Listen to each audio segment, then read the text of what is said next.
Hi అండి. నమస్తే. నేను మీ Raji. Welcome back to Raji cooks. ఈరోజు మిగిలిన పెసరట్ల పిండితో ఎంతో రుచికరమైన హెల్తీ స్నాక్స్ చేసి చూపించిపోతున్నానండి. ఇవి పైన క్రిస్పీగా, లోపల సాఫ్ట్‌గా చాలా టేస్టీగా ఉంటాయి. పిల్లలు, పెద్దలు చాలా ఇష్టపడి తింటారు. మరి ఎలా చేయాలో చూసేద్దాం.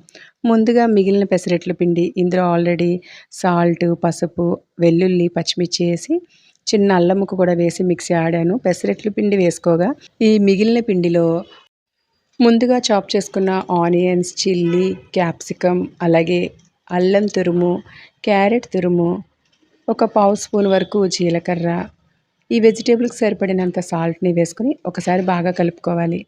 ఇలా బాగా కలిపిన దీన్ని ఇప్పుడు గుంట పొంగనాల ప్యాన్ తీసుకుని ఇందులోకి కొద్దిగా ఆయిల్ వేసుకుని ఇప్పుడు ముందుగా చుట్టూ వేసుకున్నాకే మధ్యలో వేసుకోవాలి. లో ఫ్లేమ్లో వేగనివ్వాలి.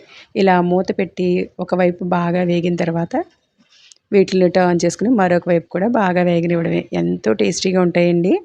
పిల్లలకి ఎంతో హెల్దీ అయిన ఆహారం కూడా. మరి తప్పకుండా మీరు కూడా ట్రై చేసి మీకు ఎలా వచ్చిందో కమెంట్ చేసి చెప్పండి. అలాగే ఈ రెసిపీ నచ్చిందా? నచ్చితే కనుక లైక్ చేయండి, షేర్ చేయండి. మరిన్ని సింపుల్ అండ్ టేస్టీ రెసిపీస్ కోసం రాజీ కుక్స్ని సబ్స్క్రైబ్ చేసుకోండి. Thanks for watching.